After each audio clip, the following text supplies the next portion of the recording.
Hey guys, it's me, Liv. So today I'm going to be playing with the mixed media kit that came from the Tres Jolie July selection. I see that they brought in this paintbrush here. There's also this little star that came in the package. And then finally, there are these three sprays. Now, these are botanical stains that are created by Cosmic Shimmer. I actually haven't played with this medium yet, so I'm excited to kind of see how exactly it works. This one is called Black Bean. The next one, hopefully you can see it, is called Wood Blue.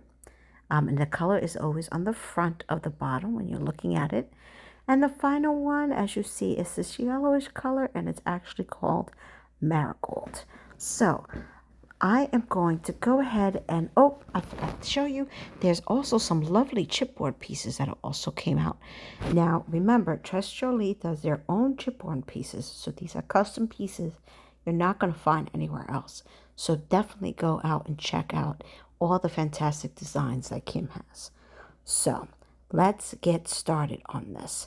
I am going to actually do a mixed media paintbrush here, is what I've decided I'm going to go ahead and start with.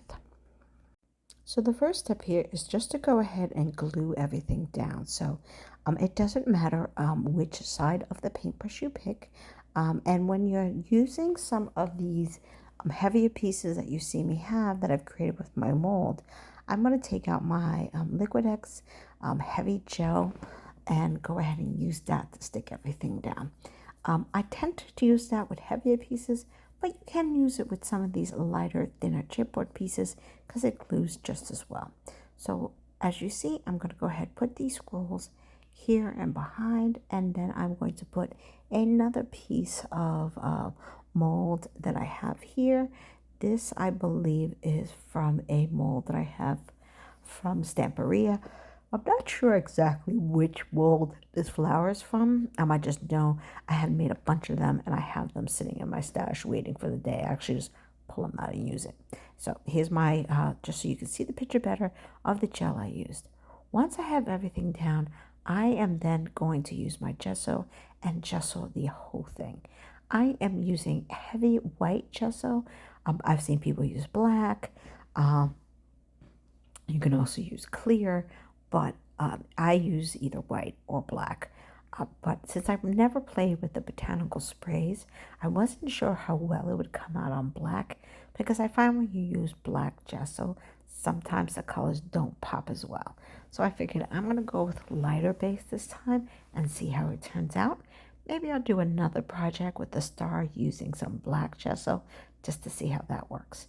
Now you can either kind of use this botanical with the eyedropper and put it on that way, or put it in a spray form. I decided my first round I was going to go ahead and spray, and now I just want to add some accents of this blue, so I am actually using the eyedropper to spread some of that blue all around this piece. Make sure before you do this step that your gesso is completely dry. I did that off camera and came back once it was all set. So now you see my piece is pretty much all dry. I'm just trying to get my bristles to match the same colors. And I had taken out a little bit of the extra of the Phenobarb Gold wax that I had kind of on my finger, and put that all over the bristles as well. Now I'm going to finally end up this piece with the marigold color.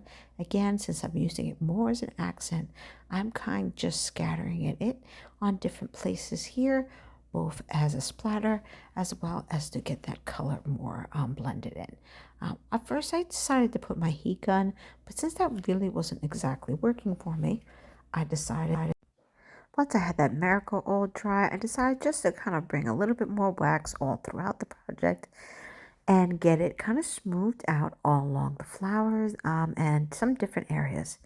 So I felt like I wasn't getting enough of certain colors, so I went back in, picking up some of those excess colors that came on and using that purple to kind of fill in and give it a little bit more pop of purple all throughout. So what you will sometimes find is when you're using a spray, especially your size of your project, don't get as much even coverage. So be sure to go back and check the sides of your project that they are getting as much coverage as they needed. So I'm feeling as though this is finally where I want it to be. Next, I have the sentiment in my stash. If you look for the July kit, this is actually part of the Simple Stories scrapbook kit for July. And I actually decided to get that kit as well. And I'm using the sentiment, and what I'm doing is actually dyeing it with the two colors so that it matches better. I'm going to go ahead and dry it off a little bit, and then I will add it onto my actual piece. So now that I have that all dried off, I'm going to pop it up with some foam tape here so that it sits at the end, as you can see right there in this area, and glue it down to my paintbrush. And of course, never can finish a product without a little bit of splatter. So throwing on some white and a little bit of black splatter just to unite the whole project together. And now it is finally done. Let me give you guys a close-up. I love the shine here. I hope you guys enjoyed this video, and thank you so much for watching. I'll see you guys soon. Take care. Bye.